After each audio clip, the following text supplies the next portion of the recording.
Okay, before I get more, I'm gonna show you guys this swale and what we got growing in it. So we got a banana or plantain, don't know yet. Moringa, pigeon pea, local tree, not sure the name. Gets super big. That is one. That big guy right there. We'll cut it soon because it creates these huge spikes. They get really nasty. That's what they get like when they're fully grown. So I'm leaving this here now, just topping it off regularly for basically this lemongrass. And then once I plant a fruit tree here, I will cut this down once it grows up a bit. Okay, so moringa, cut these moringa like a week ago, and they're already pumping out new leaves. Delicious little leaves. Very tasty. Have a little bit of a spice. Some ginger. This is the best Lucina. It's growing really, really well. Super proud of it. More ginger, some pineapples thrown in here. Another one of those big local trees that I'll be chopping soon. There's even another reason, keep the tree. Look at this. This is a little yam growing up the tree. And the vine comes all the way down and goes in the ground down there. We've also got sweet potato deciding to do the same thing. So here we got some Mexican sunflower, an amazing chop and drop, really, really potent plant for the soil. Here's a local soursop. Even though there are endless soursop around, gotta have our own at least.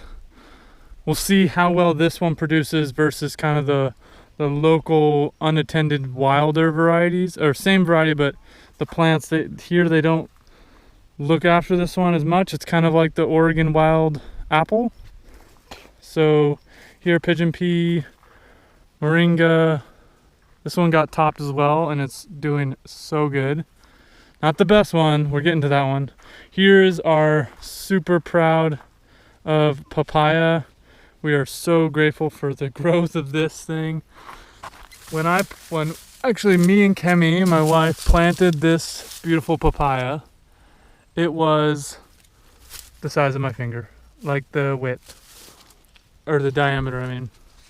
So it has gone from 1/2 inch to maybe 3.5 inches in about 3 months. So we went from about 2 feet tall to maybe 5 feet in 3 months. Super fast. It's producing flowers and fruit, but the fruit is not setting because we don't have enough pollination, because we don't have enough other papayas, especially a male papaya. So hopefully it gets pollinated by a nearby tree. Otherwise, we'll plant more really soon. And this is the best moringa. I had 2 moringas over there that were taller and looking really, really good. I topped both of those at the same time that I topped this one. And this one has come back way, way better, way stronger, way faster. These branches were barely even out yet, and already this thing is huge. Another tree that I planted maybe 3 months ago, 4 months ago, probably max 6 months old, and it's already humongous, like from seed, 6 months, I would say. Huge. Here we got a smaller mango, but also doing good or even better already. Really, really just loving the heat and this lifestyle of this gentle breeze and safe from the cows. And another pigeon pea. I had this awesome idea to plant sweet potato as a ground cover. I got super excited about 3 months ago, filled this entire swale with sweet potatoes. And then it didn't rain for an entire month and a half straight, 0 rain. So they just sat there in the ground. And now it rained like a month ago really well, and the sweet potato is just coming up so strongly. Like really doing exactly what I wanted it to. It's helping fight off from these kind of weedier, vinier plants that we don't really want. They're not the type of vine that we want. We want this type that we could eat. And yeah, you can just plant more or you know, cover them in soil, but eventually they'll start putting tubers in the ground. And yeah, and then the other thing I planted is more of this local, I just call it the fence post tree, because it grows really fast, but it also grows really well from cutting. This is obviously a huge cutting, and I never watered it, and it wasn't the rainy season or whatever, stuck it in the ground. Huge success.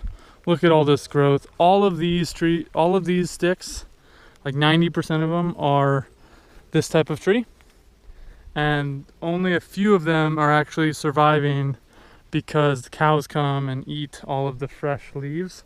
So this one is just out of the reach from the cow, so it's able to establish. There's another one that's making its way.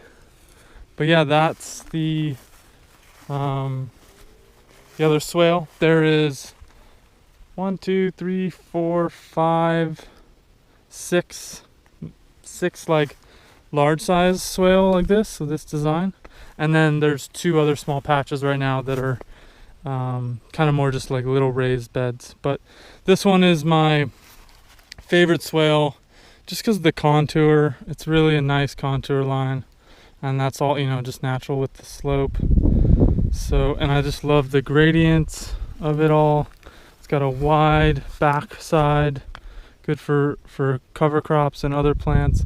This is like 2.0 swale, because the one up there was the first one I did, and it took me like 2 others. This one's okay, the next one's way too deep and too like steep, and same with the other one.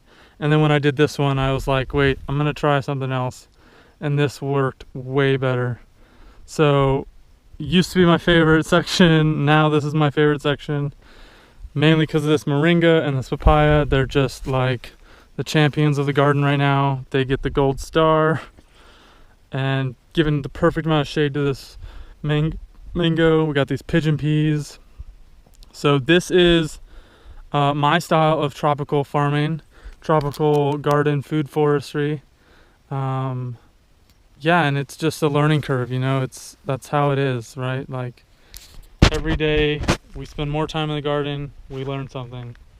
So I had never really put much time into growing in the tropics until I came here with my partner about 10 months ago.